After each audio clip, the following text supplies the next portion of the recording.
अब आपके मन में सवाल आ रहा होगा कि भाई क्या मैं इसके अंदर निवेश करूं या ना करूं। तो यहाँ पे आपके लिए एक सबसे महत्वपूर्ण बात जो समझने की ज़रूरी है वो मैं आपको बताना चाहूँगा कि ये जो ETF है इसकी वैल्यू फ्लक्चुएट करेगी इंटरेस्ट रेट के हिसाब से। वो कैसे, मैं आपको वो एक्सप्लेन करता हूँ। देखिए यहाँ पे जो मैच्योरिटी पीरियड है दोनों ऑप्शन के अंदर, जो पहली ऑप्शन है उसके अंदर 3 साल का है, दूसरी ऑप्शन के अंदर 10 साल का है। तो यहाँ पे क्या होगा कि जो इसको हम एक लॉन्ग टर्म डेट फंड के तरह मान सकते हैं इस पर्टिकुलर ETF को। तो यहाँ पे क्या होता है कि जो भी ETF या म्यूचुअल फंड लॉन्ग ड्यूरेशन जो आपकी सिक्योरिटीज होती हैं, डेट पेपर्स होते हैं या बॉन्ड्स होते हैं, उनमें निवेश करता है, तो लॉन्ग टर्म डेट फंड्स या लॉन्ग टर्म ETF तभी अच्छा परफॉर्म करते हैं जब इंटरेस्ट रेट डिक्रीज हो रहा होता है। शॉर्ट टर्म डेट फंड्स या शॉर्ट टर्म ETF जो ETF जो कि जैसे कि एक लिक्विड ETF भी है मार्केट में, शॉर्ट टर्म ETF भी है मार्केट में, तो शॉर्ट टर्म सिक्योरिटीज में जो ETF या डेट फंड निवेश करते हैं वो हमेशा अच्छा तब परफॉर्म करते हैं जब इंटरेस्ट रेट इंक्रीज हो रहे होते हैं।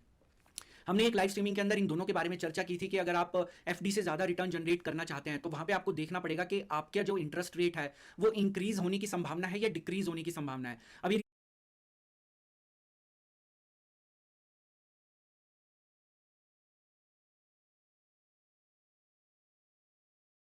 रिसेंट टाइम्स में आपने देखा होगा कि आपका इंटरेस्ट रेट डिक्रीज हो रहा था। तो यहाँ पे जो शॉर्ट टर्म डेट फंड्स हैं वो अच्छा परफॉर्म नहीं कर रहे compare to long term debt funds, क्योंकि लॉन्ग टर्म डेट फंड्स तभी अच्छा परफॉर्म करते हैं जब इंटरेस्ट रेट डिक्रीज हो रहा होता है। तो यहाँ पे इसको हम एक लॉन्ग टर्म डेट फंड की तरह मान के चलेंगे क्योंकि ये एक लंबी अवधि के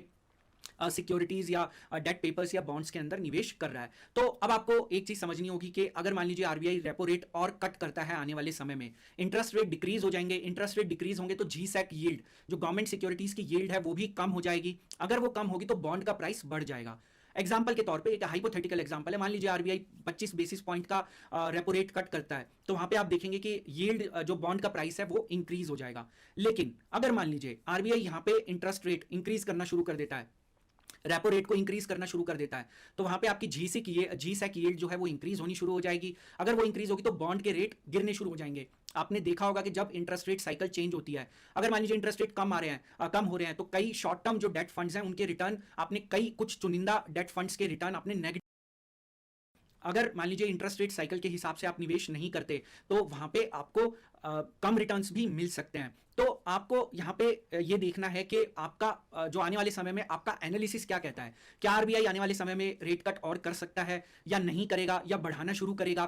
तो उसी के ऊपर आप निर्णय ले सकते हैं कि